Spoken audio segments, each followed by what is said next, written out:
Eto naman, Thank you. oo, attorney, eto naman sinasabi ni Carl.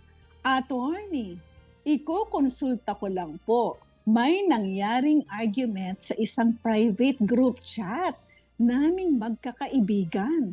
Tapos, may nag-screenshot at ipinakalat sa ibang tao. Maaari bang magkaroon ng legal consequence ang ganitong pag-share ng private conversation? Sino-sino po ang maaaring maging involved at maaaring kasuhan? Kasama po bang madadamay ang members ng group chat na iyon? Ayan, Mhm. ang ganda ng tanong, Miss Annie. Sige, Attorney Opo. Noel. Mga Una sa Marites. lahat, una sa lahat, yes, una sa lahat, Carl, meron tayong tinatawag na Data Privacy Act. Ibig sabihin, kung ano man yung napag-usapan nyo sa isang chat group ay hindi pwedeng i-release kasi yun po yung personal data ng bawat isa. So, anong ibig sabihin dito?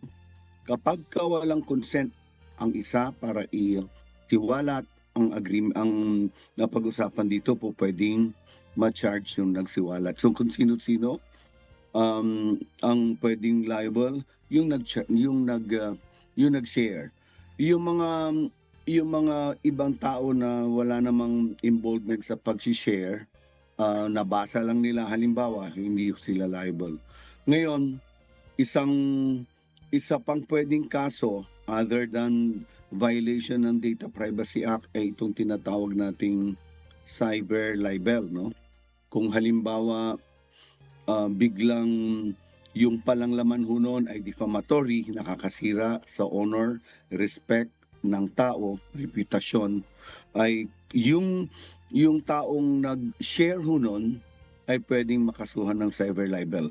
So marami ho pa tayong, meron din tayong provision sa Civil Code, yung privacy law, pwede mo rin i-charge doon. Yung katulad ng sinabi kong human relation provisions ng Civil Code na all-encompassing, po pwede ka rin mag-charge ho doon.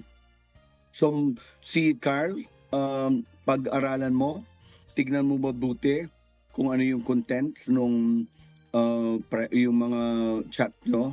At kung shinare lang, no, medyo delicate yung information doon, papasok lang, pwede siyang pumasok ng violation ng Data Privacy Act.